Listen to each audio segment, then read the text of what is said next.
Moshi moshi les amis. Vous l'avez compris, on met les voiles à l'est en direction du Japon, l'autre pays de l'horlogerie. On reçoit Xavier qui va nous raconter son histoire avec une Citizen Bullhead chronographe. C'est parti dans un nouvel épisode de Petite Montre entre amis.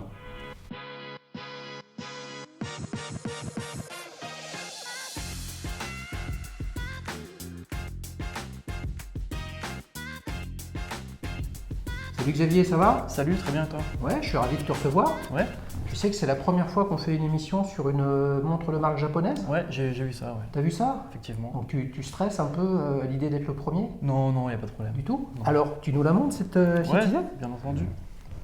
Donc tu la portes sur un beau bracelet Sur un NATO, ouais. NATO. Hop. Alors voilà le fameux boîtier Bullhead, donc avec les deux boutons à 11h et 13h Exactement, pour le ouais. chronographe. Alors tu sais par quoi on démarre, hein? Si tu devais la résumer en un adjectif, ce serait Effectivement. lequel?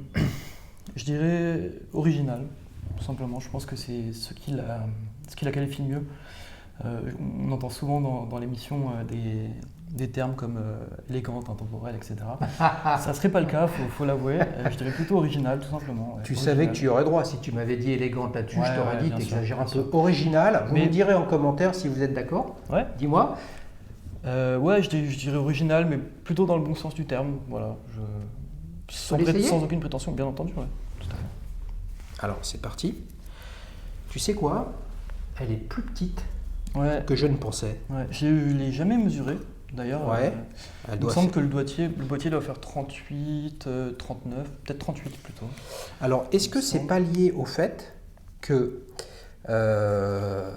comme les boutons sont à 11h et à 13h, bah, effectivement, ça ne prend Ça- pas la place sur le côté. Ça dégage de Et ça, l'espace, et ça dégage de l'espace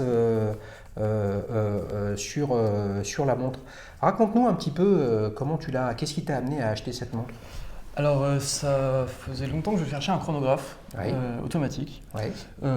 Étant encore étudiant, j'ai un budget qui est, comment dirais-je, assez serré, on va dire. Le chronomètre, Ouais. je l'ai lancé. Hein. Ça Attention, marche, hein. ok. Ouais, un budget assez serré et je voulais avoir un bon rapport qualité-prix. Les chronographes suisses de bonne facture étaient un petit peu plus chers, donc c'est pour ça que Tu l'as payé combien? je l'ai payé 250 €. Ouais. Voilà, donc c'est assez raisonnable, elle Ouais. elle tient très bien l'heure. Le chrono est très précis, c'est une montre de bonne facture, j'estime que c'est une montre de bonne facture. Et Elle c'est est de vrai quelle année? qu'elle est de 1975. Voilà. Elle est en super bêta. Effectivement, Dis ouais. donc, Ouais. elle a été, je pense qu'elle a été polie un tout petit peu. Hein. En tout cas, je ne sais pas si elle était comme ça à l'origine. Vous regarderez sur les photos, elle est très ronde. Hein. C'est vraiment très très beau. Effectivement, il y a juste un détail qui n'est pas d'origine. Ouais. Sur les photos d'origine, à ce niveau-ci, il y a une espèce de bague. Alors c'est pas un insert, Ouais. c'est une bague je pense que c'est du plastique Ouais. et c'est noir. Donc ça fait la partie chromée ici, Autour là. voilà, et noir. Ouais. Voilà. Et finalement, je l'aime bien comme ça. J'avais pensé à chercher la pièce pour la remettre d'origine, Ouais. et finalement j'ai décidé de la laisser comme ça me dérange pas du tout. Ça ne dérange pas du tout. Voilà. Ok. Au final, c'est un chrono, mais est-ce que tu l'utilises le chrono? Ouais, bien sûr que je l'utilise. Ah bon Et ça fait écho justement. Tu sais avec que les tu es le vidéos premier, attention, précédentes. hein, c'est vraiment le premier. Première marque japonaise, et tu es le premier à nous dire que son chrono il utilise. Ouais, ça fait écho à à l'épisode de la Royal Oak Offshore, Ouais. où l'intervenant disait que. Avec Grégory? Ouais, c'est ça, il disait que c'était presque un petit peu kitsch, plus personne le faisait aujourd'hui, Ouais. d'utiliser son chrono. Et moi, finalement, je suis pas tout à fait d'accord, moi j'utilise mon chrono, dans plein de cas de Pourquoi figure faire différents. J'aime beaucoup cuisiner, donc par exemple pour les temps de cuisson, c'est Ouais. des choses bêtes, mais avoir le temps de cuisson au poignet au lieu de l'avoir au téléphone, déverrouiller le téléphone, lancer le chrono, etc., c'est pratique. Ouais. Quand on me répète pour faire des interventions orales par exemple, on veut se chronométrer, là on l'a au poignet, tout un tas de choses. Pour le sport, non, je l'utilise quand même pas pour faire du sport. Tu l'utilises pas. Mais voilà, non, je l'utilise quand même assez fréquemment. Ouais. Donc tu Comment ça cherchais un chronographe, petit 1. Ouais, Petit exactement. 2, tu n'avais pas le budget pour te prendre un chronographe suisse. D'accord? Donc Ouais. c'est quoi? C'est de dépit ou finalement quand tu vois l'originalité de ce modèle, après d'autres en ont fait des bullheads, hein, je pense à Omega Bien sûr, ouais. notamment, quand on voit l'originalité de ce modèle, au final c'est plus le modèle que tu as choisi et le budget est venu après finalement. Ouais, un petit peu. Disons que c'est un petit peu un mélange des deux. Le Bullhead, je trouvais ça original. Au début, j'avais un petit peu de mal avec ce modèle. Je l'ai acheté à presque moitié prix par rapport à la Scalcott, donc ça a motivé aussi mon achat. Et puis, Je la trouvais presque kitsch au départ, c'est vrai qu'elle est quand même assez particulière, mais à force de la porter, j'ai commencé à l'apprécier jusqu'à ce que je la porte pratiquement tous les jours. J'ai d'autres montres, bien entendu, mais celle-ci, je la porte, c'est peut-être celle que je porte le plus. Ouais. Qu'est-ce qu'il y avait comme bracelet à l'origine? Alors j'ai le bracelet d'origine, Ouais, c'est quoi? c'est un bracelet en acier, Oui, avec des maillons assez petits. oui. Alors quand je l'ai eu en main lors de l'achat, elle était montée sur le NATO, mais le vendeur m'a laissé avec le bracelet d'origine que j'ai monté pour essayer. Et pour la petite anecdote, en fait, j'ai trouvé le bracelet très désagréable parce que je ne suis pas poilu plus que la moyenne pour un homme, enfin c'est ce que j'estime, mais mes poils se coinçaient dans les maillons et ça tirait. C'est abominable devenu ça. très, très désagréable. Donc j'ai privilégié le NATO, voilà, un NATO qui m'a été donné avec Bon, en type, tout cas, type Gulf. Ouais, le combo est super sympa puisque tu as les aiguilles petite seconde du chrono et la grande seconde qui est orange. Ça va vraiment très très bien avec. On a même l'impression que le cadran où tu as le jour et la date est bleu. Alors en fait, je pense qu'il est blanc. Il est blanc, effectivement. Il est blanc, ouais, mais on peut avoir l'impression qu'il est bleu. Ça se marie vraiment bien. Est-ce que tu t'es déjà surpris alors à manipuler le chronographe comme ça? Parce que finalement, l'intérêt, c'est de l'avoir en main. Ouais, Et effectivement. comme un chronographe d'époque, clac, j'arrête, je remets à zéro, je reprends. Effectivement, ça m'est déjà arrivé, d'où l'intérêt d'avoir un NATO parce qu'on peut l'enlever très rapidement. Et quand on l'a en main, dans le creux de la main, dans la pomme, d'un point de vue ergonomique, tout de suite ça prend tout son sens puisqu'on a l'index qui vient appuyer sur le bouton poussoir de gauche et le pouce sur le poussoir de droite. Et donc c'est une autre ergonomie, ouais. C'est intéressant de faire l'expérience, de l'avoir comme ça en main et de cliquer comme ça. On a presque l'impression d'avoir effectivement un vieux chrono de sport un petit peu rétro. C'est sympa. En tout cas, il est clairement rétro. Je peux enlever Ouais, le bien bracelet, sûr. le bracelet, ouais. Et On va voir un petit peu ce qu'on nous raconte derrière. Oula, là c'est carrément un roman hein, Ouais. à l'arrière, Citizen Watch Company, avec des numéros dans tous les sens. J'imagine qu'il y a la référence. Ouais. Voilà. Alors, je suis allé chercher la référence parce que quand je l'ai acheté, j'ai mis une photo sur des forums Citizen, etc. pour avoir un petit peu des infos dessus. Et certains internautes me disent oula, attention, sur ce type de Citizen, il y a souvent ce qu'on appelle des cadrans aftermarket, qui est grossièrement des faux, quoi. Finalement, c'est pas des cadrans d'origine. Et les internautes connaissaient pas ce cadran, donc je me suis dit, aïe, attention, peut-être que c'est un. Tu l'avais déjà cadran acheté? aftermarket. Je l'avais déjà acheté, ouais. Ouais. Et donc finalement, avec les numéros derrière, j'ai pu aller sur des sites spécialisés et trouver que finalement, dans cette série, elle existe bel et bien avec ce cadran. Et avec une loupe, j'ai vu que le T de tachymètre était pile au-dessus de l'index, enfin tout un tas de choses pour vérifier. Et finalement, c'est une vraie, c'est Tu un veux vrai dire cadran. qu'il y a des maniaques du T de tachymètre comme des E de Rolex? Ouais, bien sûr. Ouais. C'est vrai? Ouais. C'est extraordinaire, moi j'adore, c'est pour ça qu'on aime tous les montres. Hein. Il y a toujours tout un tas de petits détails. Revenons à l'origine quand même japonaise. Ouais. Hein, Citizen, attention, hein, c'est aussi Miyota, c'est Alpina, c'est vraiment beaucoup de montres. C'est Frédéric Constant. Donc c'est un groupe horloger tentaculaire hein, qui est dans le top 10 mondial comme d'ailleurs Seiko et Casio. C'est vraiment sérieux, on en reparlera peut-être un petit peu tout à l'heure en termes d'histoire. Ça t'a donné envie de creuser, de continuer sur les montres japonaises? Ouais, bah, j'en ai d'autres. Ouais. Chez Seiko, Ouais. c'est ma seule Citizen. Ouais. J'aime bien les plongeuses Donc Citizen. toi tu te dis que t'as quoi, les Seiko tu les avais avant la Citizen? Ouais, je les avais avant effectivement. Ouais. Ouais. Et ouais, non, Citizen, Donc c'est t'as sympa. fait des infidélités à Seiko quoi. Ouais, bon après, bon, je suis pas pro marque, hein. D'accord. Mais non, j'aime bien Citizen. J'aime un peu moins ce qu'ils font actuellement, je préfère le vintage hein, chez Ouais. Citizen. Tes Seiko elles sont récentes ou elles sont vintage aussi? J'ai une récente et une semi-vintage, on va dire New Timer, Young Timer, pardon. Ouais. T'es un fan de bagnole aussi? Non, mais j'aime bien, je connais juste le terme. On va dire que je suis pas très connaisseur de voiture, mais C'est je un terme bien. de voiture, Ouais, hein, je veux effectivement. dire, la Super 5 GT Turbo, ça c'est New Timer. C'est vrai, ouais. Mais on peut Ouais. faire l'analogie avec les montres, hein, finalement, Bien c'est un sûr. petit peu le même. Bien sûr. Ouais, j'ai une Seiko là, récente, c'était ma première montre automatique achetée neuve en magasin et une plongeuse de 99. Donc je dis Young Timer, c'est vraiment à prendre avec des. Donc ça te avec fait des quoi? pincettes, Ça te ouais. fait combien de montres tout ça? En tout, Ouais. j'ai 7 montres. Donc t'as une belle boîte pour la ranger? Ouais, j'ai une belle boîte, ouais. Je peux en mettre une par jour. Je le fais jamais, mais je pourrais le faire. Ouais. C'est super. Donc attends, donc tout ce que tu viens de nous dire, il n'y a que des japonaises. Non, il n'y a pas Non que des japonaises, j'ai d'autres marques suisses. D'accord. Ouais. Alors, française, tu en as? J'ai une Yema Super. Une sous-marine. Ouais, une ancienne. Ouais, une ancienne, ouais. Alors, Est-ce que tu as vu l'épisode, vous l'avez sûrement vu, l'épisode avec Eric qui est venu avec sa Yema sous-marine, Ouais, qui était sa montre d'enfance? je l'ai vu, ouais. Tu l'as vu celui-là? Regardez-le, c'est absolument très très sympa. Justement, puisqu'on parle d'enfance, c'est parti pour la rubrique Souvenir. Est-ce que tu te souviens de ta première montre? Ouais, je m'en souviens très bien, je l'ai encore dans un tiroir chez mes parents. Alors c'est pas du tout original, mais Mais c'est tu l'as amené? Non, je l'ai pas. Oh là là! Malheureusement. Attends, Xavier, c'est pas possible, on a le même prénom Et ouais, et tu viens pas avec ta montre? elle est dans le sud de la France chez mes parents, c'est pour ça. Ouais. Quel âge tu as? J'ai 25 ans. 25 ans. Ah ouais, donc ça date pas d'il y a des années-lumière, quoi, ta première montre. Ça va, je l'ai eu à 6 ans. T'as eu à 6 ans? Voilà, ouais. Tu savais lire l'heure à 6 ans? Ouais, bah justement c'était en lien avec les programmes scolaires. Pendant que j'étais en train d'apprendre l'heure, mes parents me l'ont acheté à la fin de l'apprentissage. C'était un petit clin d'œil quoi. Un clin d'œil? Ouais. Donc tu savais lire l'heure? Ouais. Waouh, moi je dis bravo. 6 ans savoir lire l'heure, il faut le noter. Là, t'es parmi, à mon avis, les meilleurs. Mais alors, qu'est-ce que tu as eu comme montre? Bah, une flic-flac. Voilà. Flic-flac, Voilà. bien sûr. Toute la génération de 25 à 35 ans, c'est des flic-flac. Ouais. Je commence à avoir l'habitude maintenant. Tu m'aurais dit libre, ouh, là il y a un problème, tu caches ton âge. À quoi elle ressemblait cette flic-flac? Alors toute petite forcément parce que c'est pour enfants, un boîtier tout simple, cadran noir, une lunette tournante mais qui bon voilà. Une lunette tournante Mais type plongeuse? Ouais, type plongeuse avec un Avec le clic-clac? Ouais, voilà, c'est ça. Et avec un bracelet, c'est l'équivalent d'un bracelet NATO bleu Ouais. avec un gros requin de chaque côté, un requin dessiné, bon, c'est pour les enfants quoi, mais avec un requin de chaque côté. Voilà. Ok. Je l'avais choisi quand j'étais petit. Donc tu l'avais choisi? Ouais, j'étais allé au magasin avec ma mère Ouais. et j'avais choisi le modèle. Voilà. Je pense que c'est pour ça que beaucoup de gens ont des flic-flac parce que quand on est enfant, c'est super, on a plein de graphiques, il y a énormément de modèles. Enfin moi, Il y a de l'imaginaire. Ouais, voilà, il y a beaucoup d'imaginaire effectivement. Ouais. Ouais. Voilà. Est-ce que tu penses que cette flic-flac lunette tournante avec des requins, ça évoque le monde aquatique?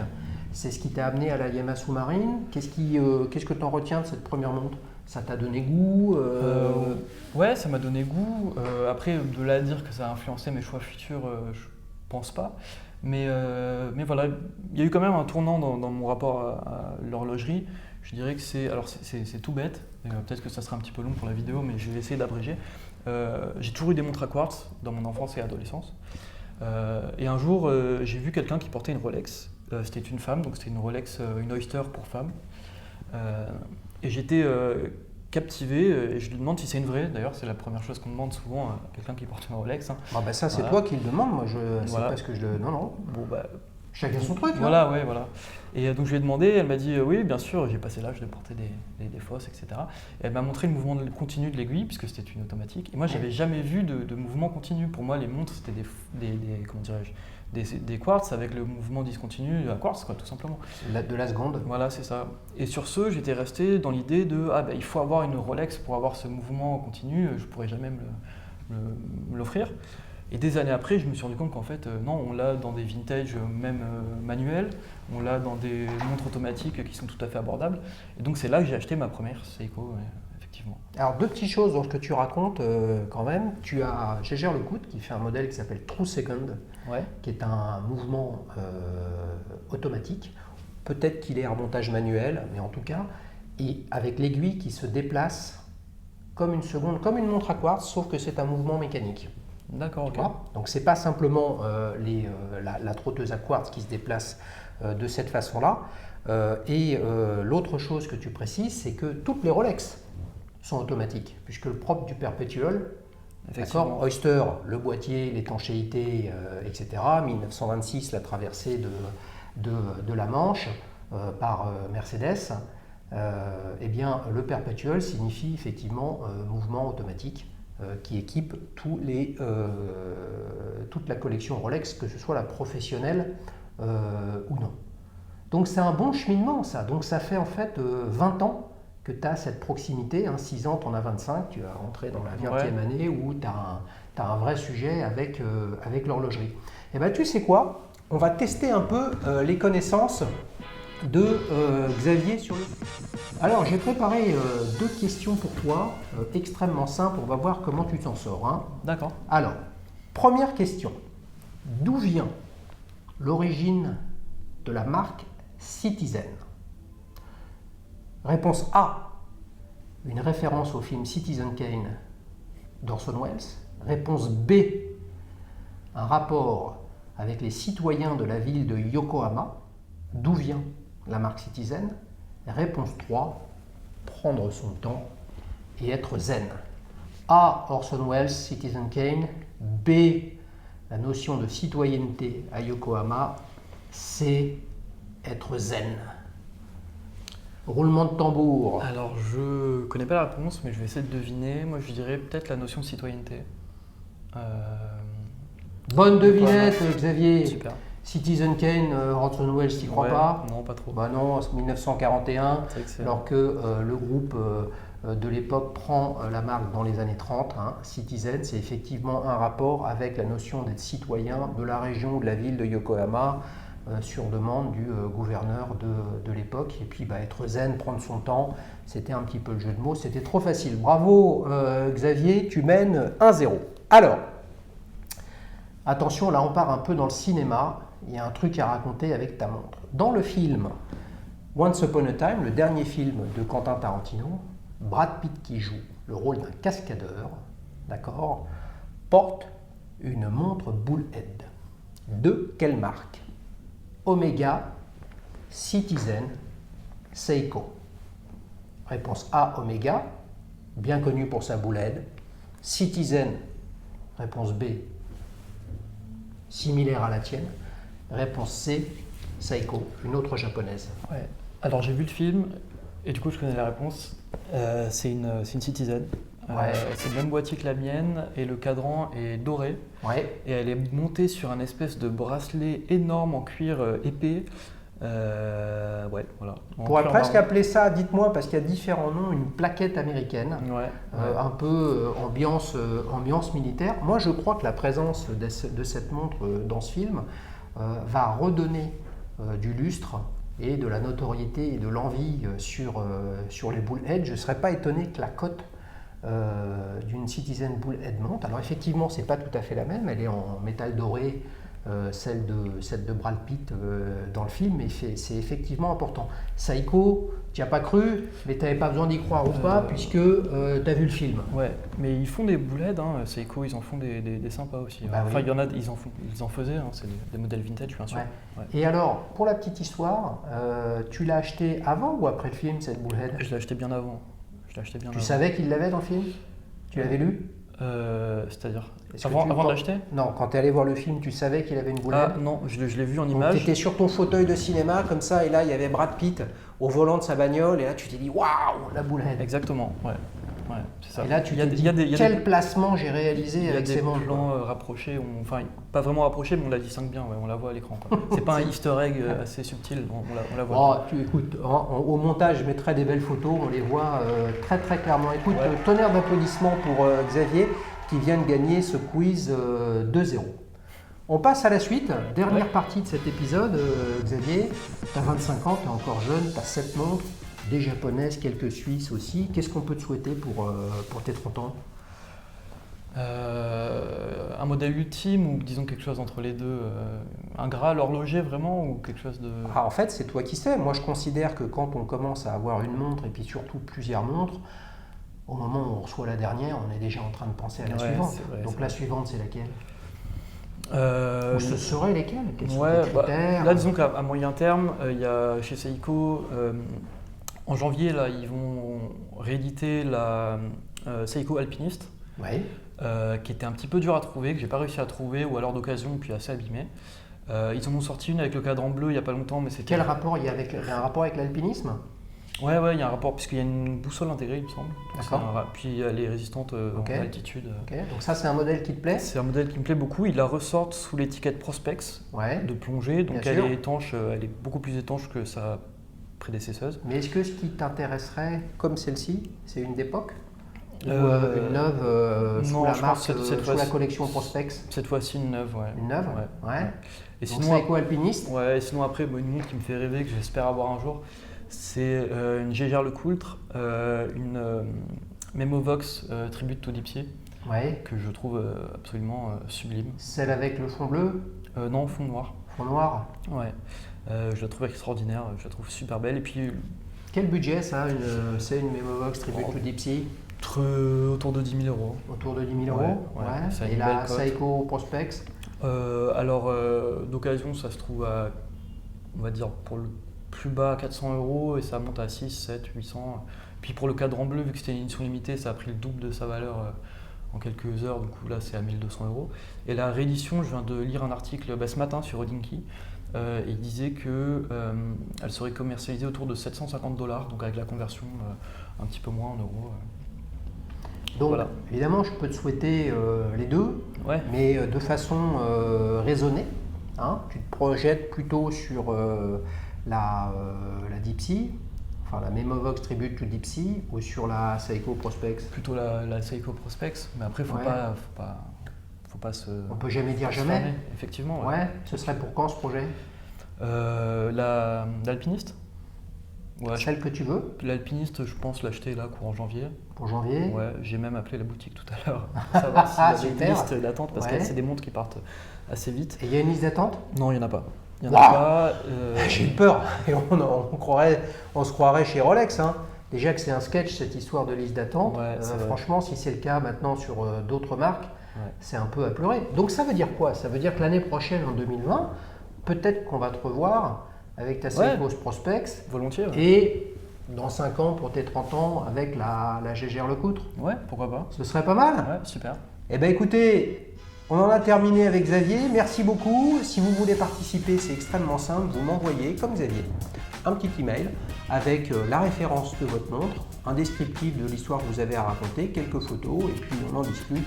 Et si vous êtes retenu, eh bien, vous viendrez faire comme Xavier, enregistrer un épisode de Petite Montre entre amis pour passer un bon moment entre passionnés et surtout parler d'histoire de montres et pas simplement de montres. Allez, à bientôt!